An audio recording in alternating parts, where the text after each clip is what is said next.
Welcome to Wisdom for the Present, where we take ancient truth and bring it into clear, modern understanding. This episode uses AI-generated narration based on human-researched and written material. Right. So imagine you are selling a house. You know for an absolute fact that the foundation is just, well, it's secretly rotting. Oh, why? Yeah, and there is a massive termite infestation deep in the walls. But miraculously, the buyer's inspector completely missed it. Okay, that's wild. Right. So the buyer's ready to sign, and if you just keep your mouth shut, you walk away with a life-changing amount of money. Mm-hmm. But if you tell them the deal falls through and you are financially ruined, so do you say something? Or do you just, smile, sign the paper, and walk away rich? That is the question. Exactly. So today, we are using an ancient Roman survival guide to answer that exact question. We're taking a deep dive into Book 3 of Cicero's De Officiis, which translates to On Duties. On duties. Our mission today is to act as your thoughtful guides, helping you extract practical, moral, and life-applicable wisdom from this foundational text. We are specifically tackling the ultimate human collision. What happens when doing the right thing violently crashes into your own personal advantage? It really is the ultimate human dilemma, isn't it? I mean, every single person listening to this has been in that gray area at some point. Oh, absolutely. And what makes this deep dive so incredibly compelling is that we aren't just looking at abstract ivory tower philosophy here. We're looking at a literal survival guide. Yeah. It was written by a man whose entire world, his career, his physical safety, and his beloved country had just spectacularly collapsed. Yeah. So to really grasp the weight and the urgency of this text, we have to ground ourselves in the historical and human context. Okay, let's unpack this because the context here is just wild. The year is 44 BC. Julius Caesar has just been assassinated. Right. The Ides of March has happened.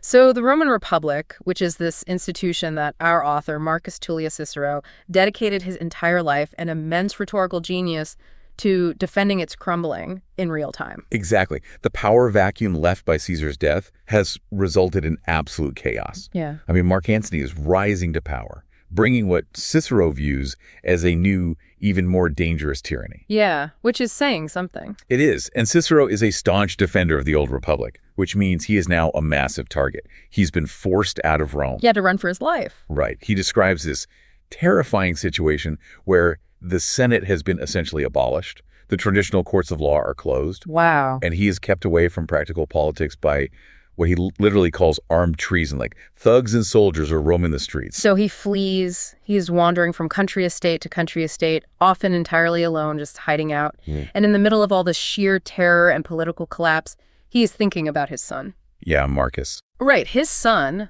also named Marcus, who is currently off in Athens, he is supposed to be studying philosophy under this renowned philosopher named Cratippus. But the historical gossip tells us that young Marcus was not exactly the most diligent student. Right. He was known to be living it up, enjoying the nightlife of Athens, and perhaps, coasting on his father's famous name. So Cicero is sitting in forced exile, watching his life's work basically burn to the ground, and he writes this desperate, brilliant letter to his son. He wants his son to emulate his own industry and his political honors. He wants to pass the torch, even though the world is incredibly dark. And in doing so, he compares his current solitude to another famous Roman figure, the general Scipio Africanus. This is a crucial comparison. Cicero notes that Scipio used to say he was never less idle than when he had nothing to do and never less lonely than when he was alone. That's a great line. It really is. Scipio found immense power and rejuvenation in solitude. But Cicero draws this massive, heartbreaking distinction here regarding his own situation. Yeah, because Scipio actually chose his leisure. He took vacations to rest from his splendid services to the country. He retreated into solitude as this haven of rest, a way to recharge before going back to lead Rome. Right, it was voluntary. Exactly. But Cicero is forced into it at the point of a sword. He says his leisure is imposed by a want of public business, not a desire for repose. What's fascinating here is the psychological weight of this text. I mean, think about the modern equivalent. Imagine a CEO who built a company from scratch over 30 years. Okay. Suddenly, there is a vicious, hostile corporate takeover.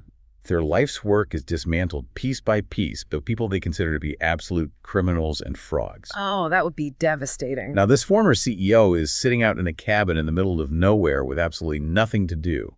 What is the natural human response to that?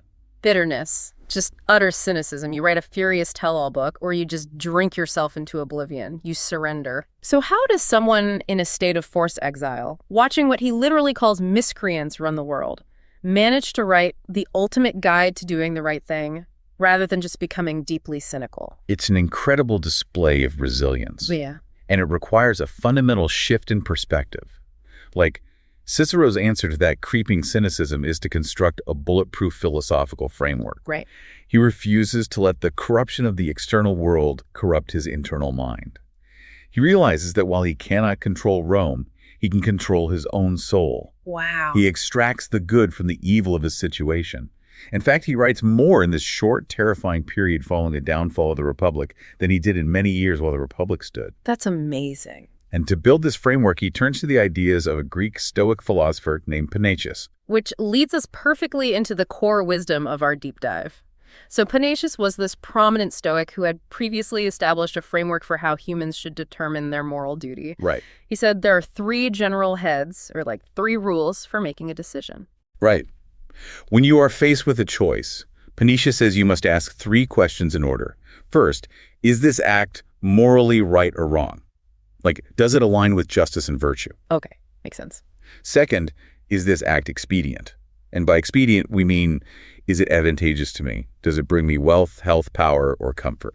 And then there is the third rule, which is the whole reason we are here today. Like, what happens when the first 2 rules crash into each other? Exactly. What happens when what is morally right completely clashes with what is expedient? How do you make a decision when your morals point north and your personal advantage points south? But here's the magnificent historical irony.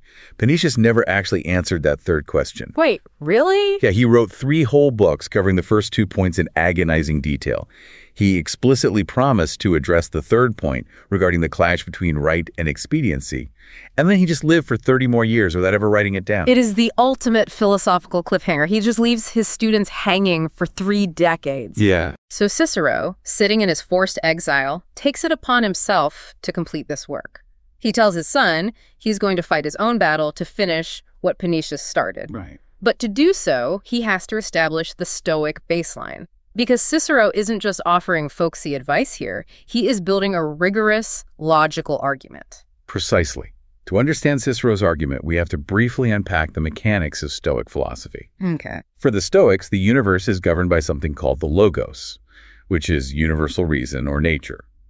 To live a good life is to live in perfect harmony with this universal reason. Right. Therefore, they arrived at a very radical conclusion. Moral rectitude, being virtuous, is the only good. Wait, the only good? What about health? Or like having enough money to feed your family? What about not being tortured? So, to a strict Stoic, all of those things, health, wealth, reputation, even life itself, they are categorized as indifference. Indifference. Okay. It might be preferred indifference, meaning you'd rather have health than sickness. But they are not inherently good. Only virtue is good. Wow, that's stripped. Very.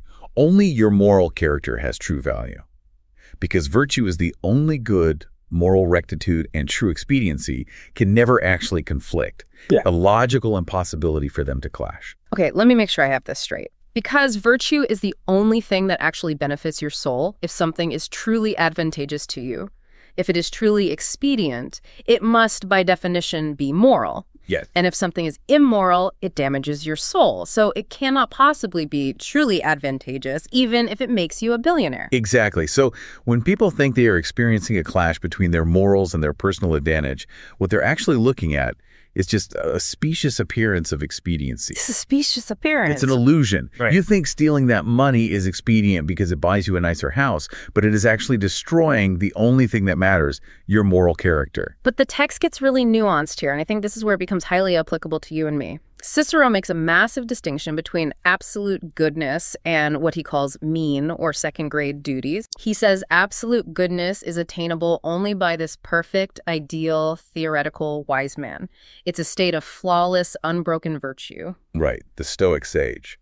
A person so perfectly aligned with universal reason, Right. they literally never make a mistake. But Cicero acknowledges that this is practically impossible for real human beings. So he introduces mean duties, which represent the everyday morality shared by all mankind. He says even great Roman heroes, guys like the Scipios or Cato the Younger, they weren't wise in the absolute perfect sense, but they achieved a likeness to wisdom by constantly, stubbornly observing these everyday mean duties. What's fascinating here is the sheer relief this offers ordinary people. I mean, if you just hear that the morally right is the only good, it sounds exhausting. Yeah. It sounds like an impossible, punishing standard. It's like being told you aren't allowed to play basketball unless you are LeBron James. But Cicero is saying, you don't have to be a perfectly enlightened sage to do immense good in the world. Everyday people can achieve a very real semblance of wisdom by religiously observing our everyday mean duties. We must hold on to that everyday morality just as jealously as the truly wise hold on to absolute perfection. I have to push back on this a little bit, though. Doesn't this sound incredibly elitist? This whole absolute versus mean goodness? How so? Well, it's like comparing an Olympic gymnast's perfect, flawless routine to a weekend jogger who is just trying to get off the couch.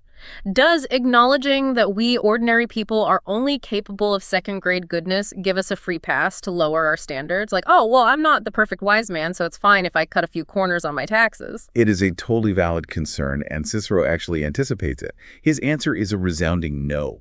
It absolutely does not give us a free pass. Okay, good. In fact, he argues that the moment you start weighing a so-called personal advantage against moral rectitude, the moment you start deliberating whether to cut that corner, you are already slipping into moral decay. And to prove that we can never lower our standards for selfish gain, he introduces one of the most striking, visceral metaphors in the entire text. Mm-hmm.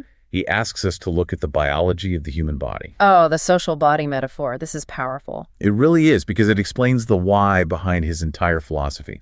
Imagine if one limb of your body, say your right arm, decided that it wanted to be stronger. Okay. And to get stronger, it somehow figured out how to draw all the health, the blood, the nutrients, and the strength away from the left arm, the legs, and the internal organs. What physically happens? Well, the right arm might look incredibly muscular and great for a brief second, but the whole body inevitably gets enfeebled, breaks down, and dies. Right. And since the right arm is physically attached to the body, it dies too. Precisely.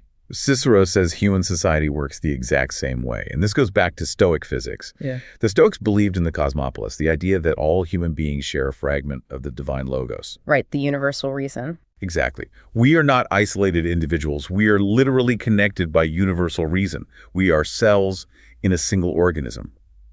Therefore, if an individual despoils their neighbor, if they take from others to increase their own wealth or resources, the bonds of human society are inevitably annihilated. He writes that selfishness and injustice are declared to be more contrary to nature than death, poverty, or pain. Let that sink in. Doing wrong to another person for your own gain damages your soul and the fabric of society so much that it is literally worse than dying. That's intense. It is. Death just ends your biological function. Injustice rots the universal social body. That is incredibly heavy. But just when you think you understand his strict, uncompromising rule, he immediately introduces these wild exceptions, which I find so challenging. Oh, yeah. He sets up a hypothetical scenario. What if a perfectly wise, righteous man is starving to death?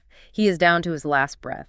Can he take the bread of a perfectly useless, worthless member of society to save his own life? And Cicero's answer is highly conditional, which shows he is wrestling with the messy reality of the world.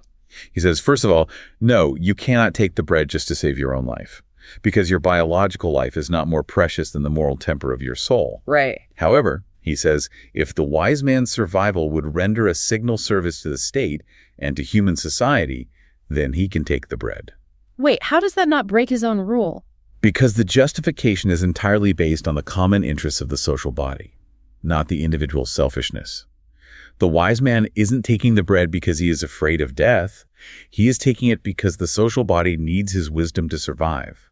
He is acting as a tool of the logos, preserving the health of the whole. And the second exception is even more extreme. He talks about a tyrant. He uses the example of Phalaris. Ah, yes. For those who don't know, Phalaris was this notoriously cruel ancient tyrant in Sicily who literally roasted his enemies alive inside a giant hollow bronze bull. Yeah. So Cicero says it is not against nature to rob or even kill a tyrant like Phalaris. Why? Because tyrants are like amputated, lifeless limbs. They are fierce, savage monsters in human form who jeopardize the health of the entire social body. Therefore, to save the body, the diseased limb must be cut off from the common body of humanity. We really need to pause here because this raises an important question regarding obstacles to growth and how a modern listener engages with this ancient text. Yeah, absolutely. Today, our cultural baseline values individual human rights and the sanctity of biological life almost above all else. Hearing Cicero casually state that your internal morality is vastly more important than your actual life, or that certain people can be categorized as worthless or diseased limbs, makes modern readers deeply uncomfortable. Right. It feels completely countercultural to us. Furthermore, we have to read Cicero's exceptions with extreme discernment. We cannot blindly endorse this. We must remember the volatile context we discussed earlier. The armed treason. Exactly. Cicero is writing in a blood-soaked Roman political setting where assassination was a standard, albeit brutal, political tool. Julius Caesar had just been assassinated for being perceived as a tyrant. Oh, wow. When Cicero justifies killing a tyrant by comparing them to a diseased limb, he is implicitly defending the men who killed Caesar. We must realize the extreme danger of that logic. Cicero himself warns that we must be careful so that self-esteem and self-love do not find a pretext for wrongdoing. Here's where it gets really interesting. Who gets to decide who the worthless member of society is? Or who the tyrant is? Exactly. Isn't this the exact slippery slope that leads to the greatest atrocities in human history? Someone convinces themselves they are the wise man whose survival is paramount, and they label their neighbor, their political rival, or an entire demographic of people as the diseased limb who deserves to be cut off. It feels like a massive, terrifying loophole in his otherwise strict moral code. It is the ultimate slippery slope. It is the rationalization used by every dictator in history. And to Cicero's credit, he was intensely aware of human psychology. He knew exactly how easily humans lie to themselves to justify bad behavior under the guise of expediency or the greater good. He knew we are absolute masters of rationalizing our own selfishness.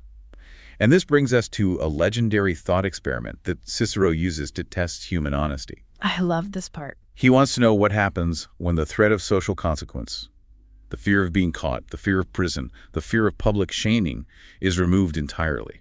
The story of Gyges' ring. This is basically the ancient version of the One Ring from The Lord of the Rings. Exactly. Cicero borrows this story from Plato's Republic to make his point. So the story goes like this. Gyges is a simple, everyday shepherd working for the king of Lydia. One day, there are massive, unprecedented heavy rains, and the earth completely opens up, creating a massive chasm in the ground. Right. Gyges goes down into this chasm to explore and finds a giant bronze horse with a door in its side. He opens the door and finds the corpse of a giant wearing a gold ring. Gyges takes the ring and puts it on his own finger. Just casually steals a ring from a giant. Yeah, normal shepherd stuff. Later, he's sitting around a campfire with the other shepherds, and he accidentally turns the bezel of the ring inward toward his palm. Suddenly, he is completely invisible to everyone else, but he can still see and hear them. When he turns the ring back, he becomes visible again. Ultimate power with zero accountability. Right. So what does this simple, everyday shepherd do with this power? Does he use it to help the poor? Does he redistribute wealth? No. No. He goes straight to the palace. He uses his invisibility to debauch the queen. He murders his royal master, the king. He assassinates all of his political enemies, and he makes himself the absolute king of Lydia because no one could see him, no one could stop him or hold him accountable. And this is where Cicero delivers his moral verdict. He argues that a truly wise and good man, if given this exact same ring, wouldn't behave any differently than he does without it. Wow. Why? Because, as Cicero writes, good men aim to secure not secrecy, but the right. He takes it even further. He says even the mere deliberation of a crime is a stain on your soul, regardless of whether you actually commit the deed. Right. If you are sitting there thinking, well, if I could get away with it, maybe I would steal that money, Cicero says you've already failed the test. The guilt is in the deliberation itself, because it shows your compass is broken. If we connect this to the bigger picture, multiple wisdom traditions across human history wrestle with this exact concept. It is the ultimate test of character. Like, who are you when no one is watching? Yeah. When the lights are off, when the doors are locked, when there's zero chance of a penalty, do you still choose the good? Cicero is forcing the reader to strip away all the external motivations for being a good person. Reputation, fear of prison, desire for praise, and look the raw state of their own soul. If you are only good because you are afraid of the police, you aren't actually good. You are just obedient. I want to turn this directly to you, listening right now. It's a practical how-to, a direct reflection for your own life. If you found that bronze horse tomorrow, and you had assured impunity, if you could turn the bezel of that gold ring and guarantee no one would ever, ever know, what would you do? It's a tough question. And we actually have a modern version of this ring, don't we? Think about modern digital anonymity. The internet is our Ring of Gyges. When you can hide behind a blank avatar, a fake username, and a VPN, you become totally invisible. Does anonymous trolling, cyberbullying, corporate espionage, or online theft represent a failure of Cicero's test? It absolutely does. The internet grants us that specious appearance of expediency on a daily basis. You can lash out, you can steal digital content, you can destroy someone's reputation on social media, all without your physical body ever facing a real-world consequence. Right. But Cicero would argue that by doing so, you are inflicting a mortal wound on your own soul. You are amputating yourself from the social body of human fellowship. The damage isn't just to the victim. The primary damage is to the perpetrator's humanity. But magical wings and complete internet anonymity are somewhat extreme absolute examples. They are. But Cicero transitions brilliantly from the magical to the mundane. He notes that while bronze horses and invisibility rings belong to myth, we face real-world invisibility tests every single day. We really do. We face them in the marketplace, we face them in business, where we possess information that others don't. And this brings us to what might be the most practical, challenging, and extensive section of the entire deep dive: the business of morality. This section is incredible. We have to spend time here because the examples he uses are thousands of years old, yet they sound exactly like things happening today in real estate, the stock market, or used car lots. Absolutely. Let's start with the Rhodes grain dealer. Set the economic reality of this scene for us, because the stakes are literally life and death. Okay, there is a massive famine in the island city of Rhodes. Crops have failed. People are literally starving in the streets. Provisions are at fabulous sky-high prices because demand is infinite and supply is zero. An honest merchant arrives from Alexandria with a large cargo ship completely full of grain. He is a savior to the city. But here is the catch. The asymmetrical information this merchant knows for an absolute fact that several other ships, also loaded to the brim with grain, have set sail from Alexandria and are right behind him. He literally sighted them on the voyage. They will arrive tomorrow. So he holds a massive informational advantage over the starving population. He knows the scarcity is about to end. Exactly. So the intense moral dilemma is this. Does he tell the starving people of Rhodes that more grain is coming tomorrow, which will instantly crash the market price and lower his own profits to almost nothing? Or does he keep his mouth shut, sell his single shipment today at the highest possible famine price, and walk away incredibly rich? Cicero presents a rigorous debate between two great Stoic philosophers on this exact scenario. First, we have Diogenes of Babylonia. Diogenes argues that the merchant should declare any defects in his wares required by civil law, but beyond that, he has zero obligation to say anything about the other ships. Diogenes basically says, look, I brought the stock, I am offering it for sale, I am selling it at today's market price, I am not forcing anyone to buy. Who is wrong? He argues that keeping quiet is not concealment. You aren't required to tell everyone everything that might eventually benefit them. And I have to say, I want to defend Diogenes here. He sounds exactly like a modern-day, aggressive, capitalist businessman, and his logic makes a lot of sense in a free market. If I am the merchant, I took the massive risk of sailing through pirate-infested waters, risking shipwrecks and storms to bring grain to a starving city. Don't I deserve the premium price for taking that risk? That's a fair point. If the law forces me to crash my own prices, why would I ever risk sailing to a starving city again? It's caveat emptor, let the buyer beware. It is my job to maximize profit for myself and my shareholders, not to do the buyer's market research for them. That is a remarkably strong defense, and it is exactly how modern capitalism operates. Diogenes represents the purely legalistic free market view, but Cicero introduces Antipater, Diogenes' pupil, to argue the exact opposite. Okay. Antipater represents the strict moral view based on the social body. Yeah. Antipater says, wait a minute, you have a duty to human fellowship. You were brought into the world to serve society. Your interest must be the interest of the community, and the community's interest must be yours. You cannot deliberately let people overpay out of ignorance when you hold the cure to their ignorance in your head. So Antipater is saying that information asymmetry, knowing something the buyer doesn't, is a weapon, and using it to extract wealth is a form of violence against the social body. Precisely. And to drive this point home, Cicero gives us another example that perfectly mirrors this, but in real estate, the unsanitary house. This is the exact scenario we opened the show with. Right. A man is selling a house. He knows for a fact it is unsanitary, but the public thinks it's healthy. He knows there are venomous snakes or vermin in all the bedrooms. He knows it's built of unsound timber and is literally likely to collapse in the next storm. But nobody else knows this. The inspector missed it. So lucky for him. If the seller just keeps his mouth shut and sells it for a fortune, is he being unjust? Diogenes again says no. Caveat emptor.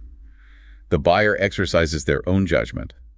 The seller didn't hold a sword to their neck and force them to buy it. But Antipater says this is essentially deliberately leading a man astray. It's allowing a purchaser to incur a massive life-ruining loss through mistaken judgment that you, the seller, could have easily corrected with a single sentence. Exactly. And my absolute favorite example in this entire text, because it is just so cinematic and deceptive, is the fake fishing fleet. The story of Pythias and Caeneus. Walk us through the psychology of this scam. So Gaius Caeneus, a wealthy Roman knight, goes on vacation to Syracuse in Sicily. He tells people he wants to buy a quiet little country state where he can invite friends, relax, and just be left alone. Word gets around to a local, highly influential banker named Pythias. Pythias sees an opportunity. He sure does. Pythias sends a message to Caeneus saying, hey, I have a beautiful estate on the water. It's not for sale, but you are welcome to come over for dinner tomorrow and check it out. Treat it as your own. Caeneus agrees. Now, Pythias, being a powerful banker who controls a lot of capital, calls all the local fishermen together. He tells them exactly what he wants them to do the next day. He fundamentally rigs the environment to manipulate the buyer's perception. Totally rigs it. So Caeneus arrives for dinner. It's a beautiful banquet. And right in front of the villa, out on the water, there is this massive, bustling fleet of fishing boats. The fishermen are hauling in huge catches, shouting, working hard, and bringing the fresh fish right up to the feet of Pythias. Quite a show. Caeneus is completely amazed. He says, what is going on with all these fish? I've never seen anything like it. And Pythias casually lies. He says, oh, this is where all the fish in Syracuse are. This property controls the water. These fishermen can't get along without this estate. He creates an artificial sense of immense value and exclusivity. And Caeneus falls for it hook, line, and sinker. Literally. The psychology here is brilliant because Pythias told him the day before that it wasn't for sale. So Caeneus begs Pythias to sell him the property. Pythias acts reluctant, doing the whole, oh, I really couldn't part with it routine, which only makes Caeneus want it more. Naturally. Finally, Caeneus, blinded by desire, pays whatever outrageous inflated price Pythias asks, buying the estate and all the equipment on the spot. The next day, Caeneus invites his friends over to show off his new, bustling fishing property. He gets up early, looks out at the water, and nothing. It's completely dead. Not a single boat. Not a single fisherman. Oh, man. He finds his neighbor and asks, is today a fisherman's holiday or something? And the neighbor says, no, nobody ever fishes here. I had absolutely no idea what was happening yesterday with all those boats. Caeneus realizes he has been completely and utterly swindled. But here is the critical point. At that time in Roman law, there wasn't an established legal form to prosecute this specific type of criminal fraud.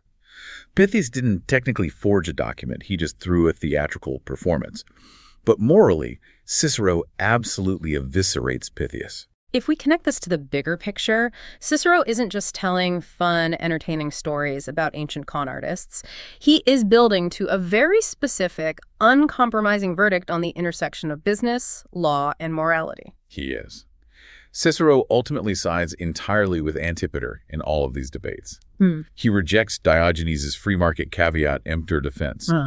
He says to the grain dealer, you must tell the Rhodians the other ships are coming, even if it ruins your profit. Wow. He says to the house seller, you must disclose the vermin and the rotting wood, even if the buyer didn't ask. He defines criminal fraud brilliantly, quoting a legal expert named Aculius.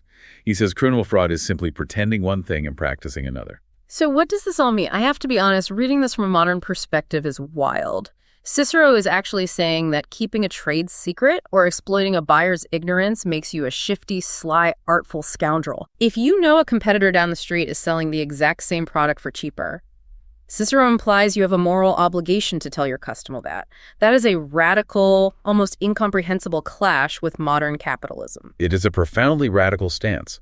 For Cicero, the private fortunes of individuals are only justified if they do not break the bonds of human fellowship. Remember the social body metaphor we discussed earlier? The limbs in the body. Right. The moment you use your asymmetric information, knowing the grain ships are coming, knowing the house is rotting, rigging the fishing boats to extract extra wealth from someone who doesn't know, you are the arm sucking blood from the rest of the body. You are prioritizing your personal expediency over the moral right. You're hurting the body. You are practicing fraud by omission. And Cicero's overarching thesis is that doing wrong is never truly expedient because it destroys the very social fabric that makes human life worth living. You gain a few gold coins, but you lose your humanity. He even gives an example of the reverse happening, where someone actively refuses to take advantage of an informational gap. A guy named Quintus Scaevola wants to buy an estate. The seller names a price. Scaevola looks at the property, looks at the market, and decides the estate is actually worth more than the seller asked for. Right. So Scaevola voluntarily pays an extra 100,000 sesterces. To put that in modern terms, that would be like buying a house where the seller asks for $1 million and you say, no, I think it's worth 1.5 million. Here's an extra $500,000, just to be fair. That is absolutely unheard of today. People would call Scaevola a terrible negotiator. They'd call him a fool. Exactly. As Cicero points out, people of his day said the exact same thing. They said Scaevola acted like an honest man, but certainly not a worldly wise man. And Cicero despises that distinction. Oh, he hates it. He says, this is a mischievous, toxic idea separating uprightness from wisdom. He argues that true wisdom cannot exist without honesty. If you win a negotiation by letting someone grossly underprice their own property, you haven't won anything. You've just committed a polite form of theft. This strict adherence to morality over personal advantage even extends to friendship, which is notoriously tricky. We often think of loyalty to our friends as a virtue in itself. He brings up the famous story of Damon and Phintius to explore this. Classic story. These two were Pythagoreans, members of a strict philosophical cult, and they shared an ideally perfect friendship. One of them is condemned to death by a tyrant. He asks the tyrant for a few days of grace to go home and get his affairs in order. His friend steps up and stands as surety, meaning if the first friend doesn't come back in time, the second friend will be executed in his place. It's an incredible risk. The first friend does come back right on time, which so amazes the tyrant that he pardons them and asks to join their friendship. It's a beautiful, famous story of ultimate loyalty. But Cicero uses it to outline the absolute limits of friendship. He says, yes, you should help your friends, but apparent advantages, political preferment, riches, escaping trouble should never trump obligations to justice. Right. He gives a practical example. If you are serving as a judge and your close friend is on trial for a crime, you must lay aside the role of friend the moment you assume the role of judge. You can grant them a convenient time for the trial. You can ensure they have a fair hearing. But when you pronounce the verdict under oath, your conscience is your witness, not your friendship. Yep. You cannot commit a wrong or bend the law for the sake of a friend. If you do, that's not a friendship, that's a conspiracy. This raises an important question about how we define our loyalties today. We often heavily value loyalty to our inner circle, our family, our friends, our company, our political party, above our loyalty to the broader truth or to society as a whole. We cover up our friends' mistakes. Right, all the time. We lie on behalf of our employers. Cicero is warning us that if our loyalty requires us to practice pretending one thing and practicing another, we are corrupting ourselves. We are participating in fraud. True friendship, according to the Stoic framework, can only exist between two people who are mutually committed to virtue above all else. It all comes back to that central, inescapable point he is trying to hammer into his son Marcus's head, and into ours, across 2,000 years of history. Morality and true advantage are never actually in conflict. That is the ultimate summary of Book 3 of De Officiis. We spend so much of our lives agonizing over decisions, trying to balance what is right against what is profitable or comfortable or easy. We weigh our integrity on one side of the scale and our bank accounts or our reputations on the other. Cicero looks at that scale and says it's completely broken. There is no weight whatsoever on the side of immorality. The apparent advantage of cheating, lying, withholding the truth, or cutting corners is a mirage. It will always inevitably cost you more in the demoralization of your own soul than you could ever possibly gain in gold, grain, or real estate. So if a given act is morally wrong, it cannot be expedient. And if it is truly expedient, if it truly benefits you as a human being, it must be moral. They are the exact same thing. Which leaves us with a final thought to mull over as we step back into our fast-paced modern lives. Think about a current gray area in your own life or career right now. A place where you are quietly weighing a personal advantage against total transparency. Maybe it's a piece of information you're withholding at work to secure a promotion over a colleague. Maybe it's a known flaw in a product you're selling. Maybe it's an anonymous comment you are about to post online. If Cicero's concept of the social body is true, if we are all biologically and spiritually connected by a universal reason, are your actions in that gray area strengthening the whole body, or are you acting as a severed, diseased limb, draining the life from those around you for a temporary specious advantage? That's the heart of this section. This is wisdom for the present, where understanding leads to clarity, and clarity shapes how we see and live. We'll see you in the next episode.